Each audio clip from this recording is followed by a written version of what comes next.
నాగర్ కర్నూలు జిల్లా government medical కాలేజీలో ragging కలకలం రేపింది. ఈ నెల 25న రాజస్థాన్ కు చెందిన ఫస్ట్ ఇయర్ విద్యార్థిపై సెకండ్ ఇయర్ విద్యార్థులు ర్యాగింగ్ చేశారు. సీనియర్లు సెల్ ఫోన్ లాక్కుని వీడియోస్ సెండ్ చేసుకున్నారని, అనంతరం తనపై దాడి చేశారని పిఎస్ లో బాధిత విద్యార్థి ఫిర్యాదు చేశారు.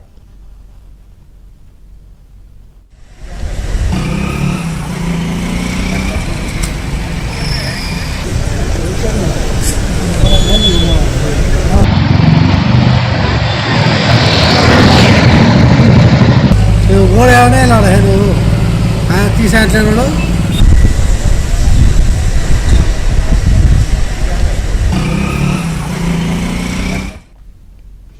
ఈ ర్యాగింగ్ ఘటనపై కాలేజ్ వైస్ ప్రిన్సిపల్ సుగుణ స్పందించారు.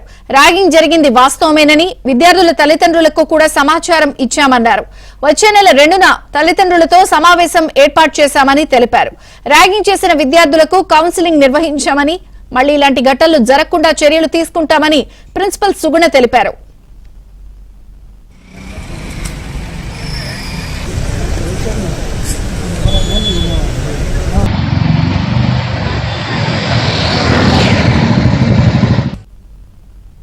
నాగర్ కర్నూలు మెడికల్ కాలేజీలో ర్యాగింగ్ కలకలం రేపింది. ఫస్ట్ ఇయర్ విద్యార్థిపై సీనియర్ విద్యార్థులు ర్యాగింగ్ చేసిన మాట వాస్తవమేనని ప్రిన్సిపల్ కూడా ఒప్పుకున్నారు. మరింత సమాచారం మా ప్రతినిధి బసవరాజ్ అందిస్తారు. బసవరాజు.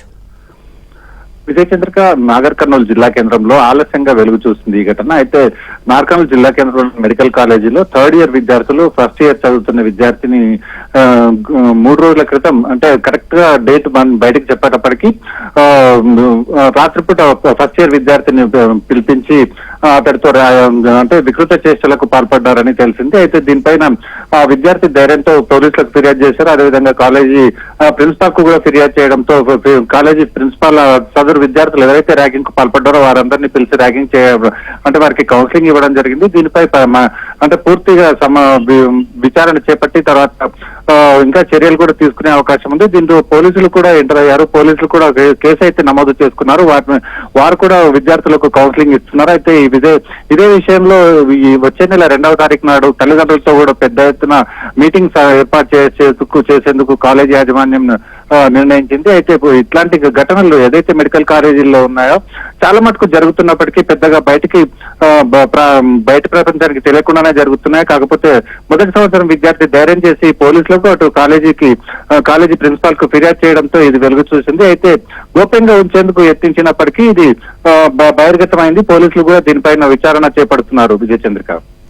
Thank you Basavaraju.